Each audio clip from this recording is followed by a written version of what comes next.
दोस्तों अभी आप ने सुना होगा एनपीए, नॉन परफॉर्मिंग एसेट। अभी क्या होता है ना कि नॉन परफॉर्मिंग एसेट जो होता है ना, आप इसको थोड़ा सा ध्यान से सुनना। ये सुनने में ऐसा लगा ना बड़ा सा द टर्मिनोलॉजी और उसका full form non performing asset. अब जो एसेट होता है, एसेट मतलब ये होता है कि समथिंग जो हमें सपोर्ट करे, जो वैल्यूएबल, जो हमारा प्रॉपर्टी हो, धन हो, जायदाद हो, वो सारे एसेट होते हैं। नॉन परफॉर्मिंग मतलब जो परफॉर्मेंस नहीं दे रहा हो। तो उस एसेट को जो बेकार हो चुका है, जो मेरे लिए किसी काम का नहीं, उसे कहते हैं non performing asset. For an example, मेरे पास एक जमीन है, उपजाऊ है, सब कुछ अच्छा हो रहा है, वो मेरे लिए एसेट है। अभी तो वो अनाज दे रही है, अभी हम उसमें रोपनी कर रहे हैं, सब कुछ कर रहे हैं, उससे हमें अनाज मिल रहा है, ईच एंड एवरीथिंग हमें मिल रहा है, ठीक है। मैंने उसे भाड़े पे लगा रखा है, पार्किंग के तौर पे भी यूज हो रहा है, सब कुछ हो रहा है उसमें। गोभी उगा रखी है, गोभी जो किसान है उसको ले जाके मार्केट में बेचने से पैसा आ रहा है। मतलब उपजाऊ जमीन है, पैसा क्रिएट करके दे रहा है, वो हमारे लिए एसेट है, परफॉर्मिंग एसेट, जो परफॉर्म कर रहा है।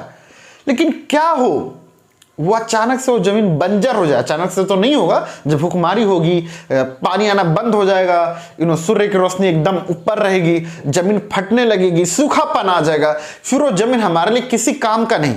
आप उपजाऊ नहीं कर सकते, आप खेती नहीं कर सकते, यहां तक कि आप उस जमीन पे घर तक नहीं बना सकते। जब वो किसी काम का नहीं तो वो लॉस में जाने लगेगा, वो मेरे लिए टेंशन हो जाएगा। मैंने 12 लाख की जमीन खरीदी थी, आज उसे कोई 5 लाख में खरीदने को तैयार नहीं है।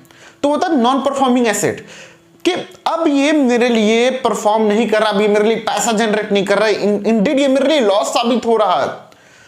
तो ये जो टर्म जो मैंने बोला ना, एनपीए, नॉन परफॉर्मिंग एसेट, अब हम इसको ना बैंकिंग बैंकिंग टर्म में, बैंकिंग पर्सपेक्टिव से इस चीज को समझेंगे।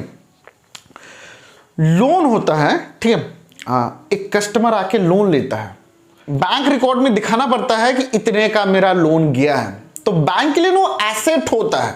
फॉर एन एग्जाम्पल, एक बंदा आता है, 100 रुपए का लोन लेता है, ठीक है, उस पे रेट ऑफ इंटरेस्ट 12%। अब वो 12 रुपए हर साल देता है।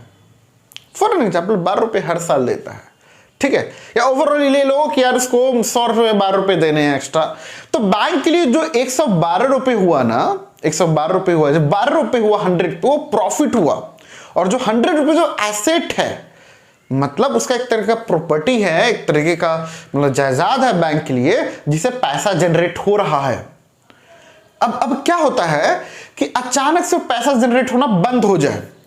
अब बैंक के पर्सपेक्टिव में वो पैसा जनरेट होना बंद कैसे होगा और किस कंडीशन में होगा? अब कैसे होगा मैं आपको बताता हूं, क्योंकि 100 रुपए उस कस्टमर के पास है, वो 1 रुपए 2 रुपए करके पूरे 12 रुपए देने वाला है। लेकिन क्या उसने पैसे देना बंद कर दिया? अब 1 रुपए नहीं, 2 रुपए नहीं, अचानक से 6-7 रुपए उसने दिए, लेकिन अब बंद कर दिए उसने। और जो 100 रुपीज है वो भी बंद उसने कर दिया। वो कुछ नहीं दे रहा, वो हाथ खड़े कर रहा है कि भाई मैं नहीं दूंगा।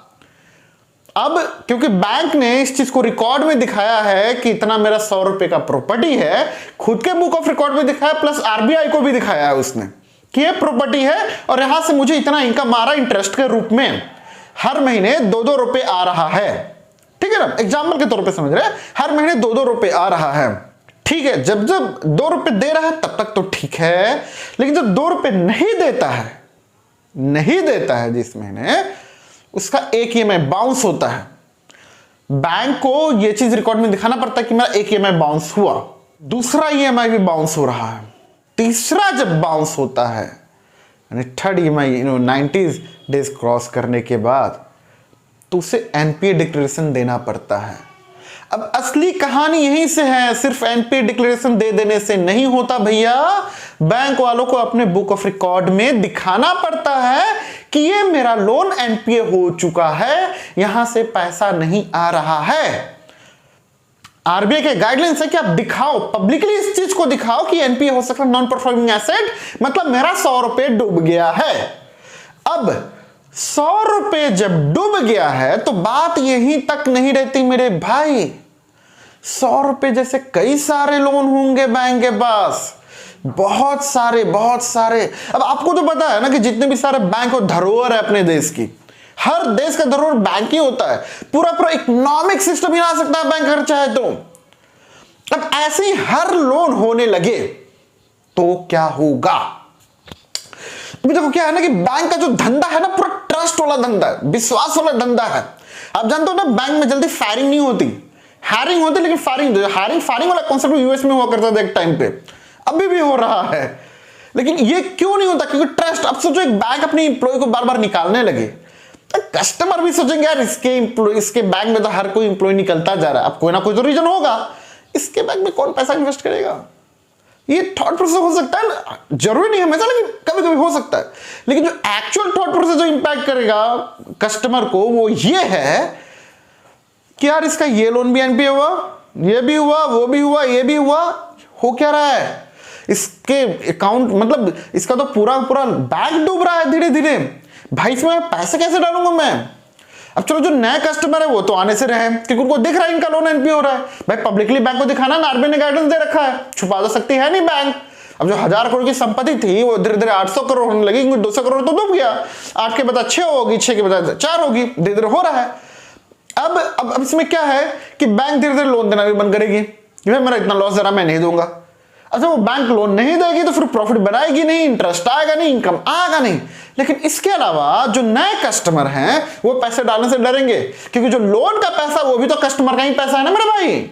तो जो कस्टमर का पैसा है वो बिल्कुल डरेंगे कि भाई मेरा पैसा लेकर डूब गया तो लोग देंगे मुझे कहां से। और वो तो छोड़ो भाई, जो पहले से एग्जिस्टिंग कस्टमर है वो भी पैसे निकालना चालू कर देंगे।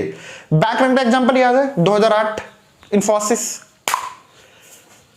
इसके बारे में बाद में बात करेंगे, ठीक है, अगले वीडियो में।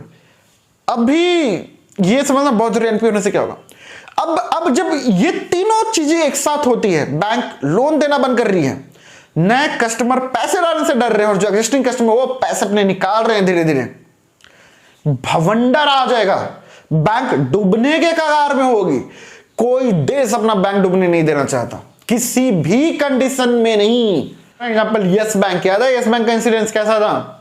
एनपीए का जो खेला है ना यहां तक बात पहुंच जाती है, लोगों को समझ नहीं आता। आप कस्टमर पॉइंट ऑफ व्यू से बात करो या बैंक पॉइंट ऑफ व्यू से बात करो, भाई जब बैंक ही नहीं रहेगा, जब इकोनॉमिक सिस्टम ही नहीं रहेगा, देश ही नहीं रहेगा, और ये बड़े स्केल पे देखे तो बाहर के लोग भी यही सोचते हैं अरे इंडिया में पैसा इन्वेस्ट करे भाई, यहां तो पैसा डूबता जा रहा है, यहां के लोकल लोग अपने बैंक में इन्वेस्ट नहीं कर रहे, इंडिया में इन्वेस्ट नहीं कर रहे, तो हम क्यों करें? एक छोटा सा पर्सपेक्टिव मैंने आपको बताया है। मैं उम्मीद करता हूं आपको ये मेरी बात समझ आई होगी। इस पे एक और वीडियो बनाएंगे, बहुत चीजें डिस्कस करने को।